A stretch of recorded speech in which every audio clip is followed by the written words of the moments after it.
جی میرا نام ہے سید زیغم علی۔ کتنی دفعہ آپ کربلا آئے؟ جی الحمدللہ مولا کی کرم سے میرا یہ چوتھی دفعہ جا رہا ہے۔ چونکہ کافی دفعہ ماشاءاللہ تشریف لائے ہیں، کون سا سفر آپ کا سب سے یادگار سفر؟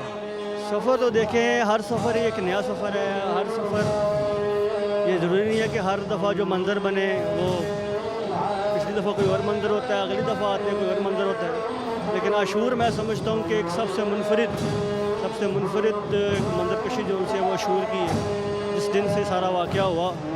اس طرح کے مولا امام حسن مجتبی علیہ السلام فرماتے ہیں کہ لا یومک یومک یا ابا عبداللہ، کوئی دن نہیں یا حسین آپ علیہ السلام جیسے۔ میں سمجھتا ہوں روزہ عاشور اگر آپ کربلا مولا آپ کو آنے کا موقع ملے تو سب سے بڑی شرف ہے آپ کے لیے۔ آخر میں کوئی پیغام دینا چاہیں گے؟ پیغام یہی ہے کہ جو مومنین و مومنات کربلا آئے ہیں ان کو تو سلام ہے، خوش قسمت ہیں وہ لوگ، لیکن جو عزاداران نہیں آ سکتے ان کے لیے ہے کہ وہ جہاں جہاں موجود ہیں مولا ان کے خود مہمان ہوتے ہیں جا کے، اور ان کو دل تھوڑا کرنے کی ضرورت نہیں ہے، انشاءاللہ مولا بلائیں گے۔